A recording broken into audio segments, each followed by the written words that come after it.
અબડાસા તાલુકાના પ્રાંત અધિકારી દેવાંગ રાઠોડના વિદાય સમારંભ યોજાયો છે ત્યારે જેમાં સ્થાનિક આગેવાનો, અબડાસા ભારતીય જનતા પાર્ટીના કાર્યકરો, અબડાસા મામલતદાર કચેરી સ્ટાફ, તાલુકા પંચાયત કચેરી, અબડાસા બાર એસોસિએશન, પ્રાંત અધિકારી સ્ટાફના કર્મચારીઓના દેવાંગ રાઠોડના સાલ ઉઢાડી સન્માનપત્ર આપી સન્માનિત કરાયા હતા। ત્યારે સ્થાનિક આગેવાનોએ જણાવ્યું હતું કે બિપોરજોય જેવા વાવાઝોડાના સમયે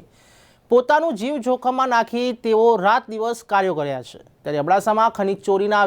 વધારો સપાટો ચાલતો બંધ કરાવનાર અધિકારી દેવાંગ રાઠોડનું આભાર વ્યક્ત કરવામાં આવ્યો હતો।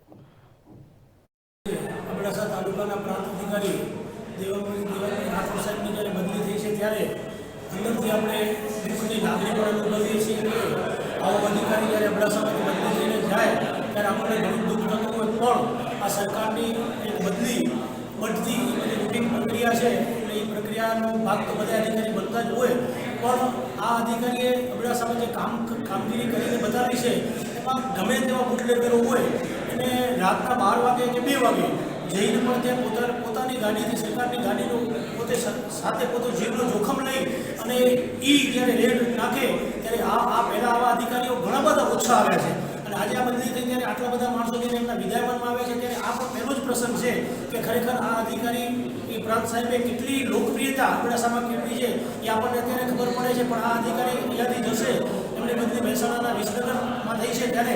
આવા જ અધિકારી પાછા આવે અને અબડાસાનું જે કામગીરી થઈ રહી છે એને આગળ ધપાવે એવી આશા આપણે રાખીએ।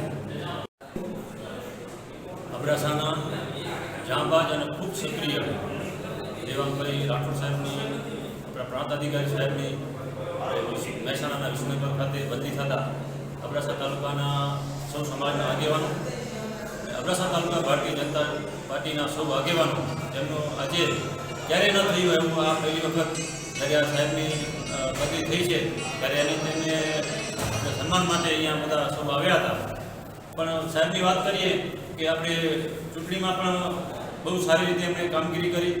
એના પછી આપણે આ વાવાઝોડું આવ્યું બિપોરજોય ત્યારે પણ દરેક ગામડાની મુલાકાત, ત્યારે પણ ખૂબ સક્રિય રહીને, કારણ કે આપણે દરિયાનો વિસ્તાર છે ત્યારે આવા જાંબાજ આપણે અધિકારી હોય ત્યારે જ આપણે એનામાં આપણે બિપોરજોય વાવાઝોડામાં આપણે સફળતા મળી, કોઈ પણ જાનહાની ન થઈ એવા આપણે અધિકારીની જ્યારે બદલી થઈ છે ત્યારે આપણે અબડાસાને ક્યારે નબળાઈની ખોટ પડી છે। એની સાથે જે અહીંયા જે ગેરપ્રવૃત્તિઓ થઈ રહી હતી એને પણ અહીંયા આપણે કંટ્રોલ આવ્યું છે, પણ જ્યારે આપણે આ જે અધિકારીઓ જ્યારે બદલી જાય ત્યારે આપણે અહીંયાના જે પ્રજા જે છે એને આપણે જે ખરેખર આવા અધિકારીઓ હોય, આપણે જે નેતાઓ જે છે આપણે ચૂંટાયા પછી આપણે જે કામ જે કરવાનું છે એ આપણે વહીવટી તંત્રને કરવાનું છે।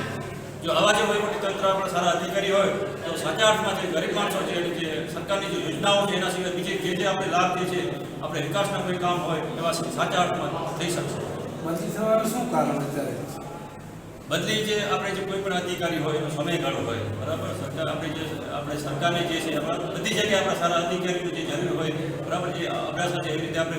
દરેક જગ્યાએ સારા અધિકારીની જરૂર હોય છે, એ રીતે આપણે સરકારને બદલી થવા માંગીએ છીએ।